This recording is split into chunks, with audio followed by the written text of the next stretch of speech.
I'm quite sure that I will take this on travels quite often. Like, for example, when I go to Spiel this year, it's a game that is very easy to break out and quick to learn.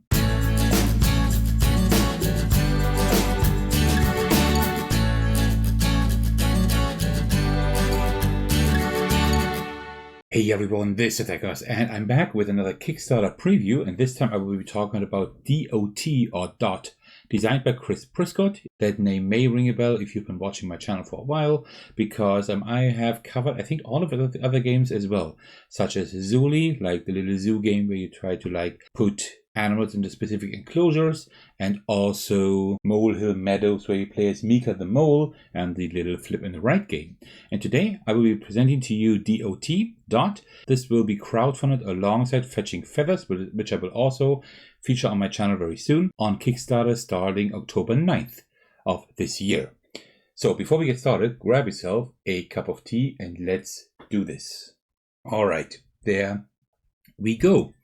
So what is this game about? Well, this game is a small card game with just 36 cards, where you are trying to play cards into personal and shared pools and trying to have DOT totals to gain the highest scoring. What that means I will show you in just a minute. This is a game for purely 2 players, ages 10 and up, and plays about 10 minutes. Yeah, and 10 minutes is about right if you know how to play the game. For the setup, I will not do a montage today because this game is actually very, very quick to set up. So what we have is we have these 18 cards here. They all have different backs. So you have one set for one player, one for the other. So I will just take the ones with these stripes here. There are 2 types of cards. There are 3 start cards. These you just put aside for now. And then the other ones you just shuffle. I will just give them a quick overhand shuffle. I think that's more than enough, just like that. I will put them right here as well. And then for the other player, the same thing. We will just remove the 2 star cards. Let me just put them right here in their corner. And then the other cards we will just shuffle up. And then what we also need to do is we will have these little tokens here. Right here, we have these little cute guys. Let me just put them over here. We have 3 red ones. We have 3 blue ones. And also we have 3 black ones. There we go. It just maybe makes sense to put them in a different order, to have the blue ones at the top, then the black ones and the red ones. Later on I will show you why that may matter. All right, just like this. And then to finish up setup, every player will do 2 things. First of all, every player will draw 5 cards from the top of their main deck here. Same thing for player number 2, like this. And then also you can take a look at your star cards and choose one of them deliberately. But before we do, let me just show you how the game works. The game works in such a way that you will have 6 cards in just a moment after having drawn your star card. And then you will play 3 cards into your personal card pool, and into the shared card pool you will play 3 other cards. So for example, let's say I would choose these 3. I would play them face down here, face down in the middle, and the other player would do just the same after having drawn a star card, place 3 in the middle and 3 in their own card pool. And then we will reveal all the cards, and then we are trying to have for each of these different colors the highest difference to the middle card pool, right? So we count up all of our blue guys, all of the blue guys in the middle, and the blue guys of the other players, and then we see who has the largest difference to the middle, and that one gains a point for the first round. We do the same also for the black and the red guys, right? So let me just do that. Let me just put down a few cards here so you know how that works. So for me now, I want to have the largest difference. These are the cards that I drew, right? So it would probably make sense to put a lot of blue ones in the middle and not very many blue ones here for me, right? So I would probably put these here in the middle, just face down, right? And I would maybe keep those. I do have the issue that black and red aren't perfect here. So maybe that's not the best thing to do, right? Because there are 3 black ones here, 3 black ones there. That's not amazing, right? So let me just see these here. Let's see, what we could do is maybe do it differently. This one is just a blank card that doesn't have any guys on them, right? Maybe let me put the red one. Let me put the red one there. So, but I would of course do all of that secretly, right? So I would have like gathered like these two stacks. I would put one right here in the middle in the shared card pool. One I would put here right on my side. And the other player would do the same thing. They would also think like, okay, we have a few things here. They don't know what we have played here, right? But there are like loads of red guys here, right? So it would maybe make sense to group together the red guys here where there are a lot, right? Maybe have these in the other stack. Then we have like some blue cards here. Like this, we could do it, but we could also choose another star card instead, right? So maybe we should do it differently. Actually, the red one isn't too bad. Gotta say, the red one isn't too bad. We could do something like this, maybe. Maybe like this would work, right? So we would put maybe this one here in the middle and this one right there on their side.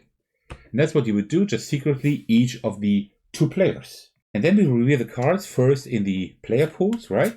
And we always orient them in the same way, right? So that the blue ones are on one side and the red ones on the other side. This way we can like see it better, right? So it would be like this. We will reveal the two player card pools here, and then we would reveal the one in the middle. Let me just orient them correctly like this. And then we would take a look at that. So you see like there's not a lot of stuff going on in the middle there, right? Quite interesting, actually. All right, so now we take a look at all of the three colors. We start with the blue one. That's why we put the blue one here at the top, so we kind of remember. We look at the blue one first, but you could also use the card back as reference. So we take a look here. There are 5 blue ones in the middle. Player 2 here has 5, and I have also 5. That is actually like a tie. And a tie means we put that one aside. Maybe let me just put it here, right? And this means the next player, next round, who gains the blue token also gets that one, right? So the blue one will be worth more next round, so to speak, right? Let me take a look at the black ones. There's 1 in the middle. Player 2 has no black ones, and I have 6 as player 1, right? So I have the largest difference. That means I actually win that one here, right? So we'll just take it down here to the things that I have won. And then we look at the red ones. There are 7 in the middle. He has 7 as well, and I have 6. So I do have the largest difference. So I also gain the red one here. That is it. Then we do the cleanup phase. That means we just remove all the cards here in the middle. We just discard them. We don't need those anymore. And now it's very interesting because now we can actually discard cards from the other player. The player with the most points, which is me at the moment with 2 points, starts, right? And now I can discard one of the opponent's cards. These stay face up in our card pools, also for the next round. So I could say, you know what? This one here with like loads of stuff on there, I'm just going to remove that one, right? So we just discard that one. And now the other player can do the same for my cards. And he will just, let's take these one here maybe. Like this. And now we start the next round. The next round works exactly the same. I take 5 cards, 1, 2, 3, 4, 5. The other player does so as well, 1, 2, 3, 4, 5. Every player also takes a star card, and then we do like 2 stacks again. The goal this time is to have the smaller difference to the symbols in the middle. So let me just quickly arrange all of that. And there we go. So now every player has prepared like their stuff for the second round, and now we will reveal all of that. So this is player 2's pool here. Player 1's down here. My pool is that one. And now we reveal all the ones here in the middle. 6 again, right? In the middle, there's always 6. Here, we have like more and more cards, right? Like always 1 card more. I think, no, more than that. Okay, so, and now we do the same thing again. We look at the blue ones first. In the middle, we have 8, like in the shared card pool. 8 blue guys. Here we have 6, and I have 3. That means the smallest difference goes to player 2. That means they receive the blue one for this round. But not only that, they only received the one from last round. So they just made 2 points in one single round, so to speak, with 1 color. Then the black ones, we have 4, 7, 10, 13, 14 in the middle, 4 on that side and 6 on my side. That means I win the black one this round. So there we go. And the red one in the middle, there are 6. He has 4 and I have 6 exactly. So that's the smallest difference. So I also receive the red one. So it's 4-2 for me at the moment. This cleanup, same thing. We clean up the entire row here, and now we can remove cards from the opponent again. And the interesting thing is that now we discard 2 cards from the opponent, right? I can start. because I have more points than the opponent. If we had a tie in terms of points, then we take a look at who has the most blue points. So I can start, I can remove a few cards. Now we want the largest difference again, which means I will remove these two here with the large number of guys there. And then he will probably remove these two from mine. And now for round 3, we do the same thing again. Everybody draws all of their remaining 6 cards. I do the same. And then we construct 2 pools again. Now we want to have the largest difference again. So let me just quickly do that. And with that, we can start the 3rd round. So this is what player 2 has put in their personal card pool. And we have put this here. Oh, let me just make a little bit more room here. There we go. And in the middle, we have all of this. And I promise you, I did every player by themselves, right? I didn't take a look at all the cards. So it's also kind of a surprise for me. I'm actually doing like really a playthrough here. All right, so we saw the blue ones first. 4, 5, 8, 10 in the middle. They have 4. I have 3. That means I have the largest difference. So I received the blue one here. That's good. And with that, I have already won the game because I have 5 of 9 tokens, right? But let's still continue. So 1, 4, that's 6 black ones in the middle. 2, 4, they have 7. I have also 7. So this one is a tie. This one goes to no one then because we have no next round, right? So this will just stay. Nobody will have that. And the red ones, we have 3, 6, 9, 11, 13. They have none. I have 3. That means they have the largest difference. And with that, the game ends after like all these 3 rounds. All cards have been played, all 36 cards. And now we take a look at our points. All of the colors are worth the same exact amount, just 1 point. That means I have 5 points and they have 3. That means with that, I would have won the game. And without all the explaining from my side, and if you know how the game works, you can play this game in 10 to 15 minutes. So it's quite true what is said on the package there. So that concludes my showcase of D.O.T. So now that you know how the game is played, what are my thoughts on this little 2-player game? Well, let me tell you. First of all, the game is really quick to play. Each session is short, so it's easy to fit in several games back to back. It also comes in a great travel format here, very similar to button shy games, which makes it quite portable. The gameplay strikes a nice balance between strategy and luck, which makes it quite approachable, even for beginners. I really enjoy the whimsical card art here. Each card has different little designs and they give the game a playful charm.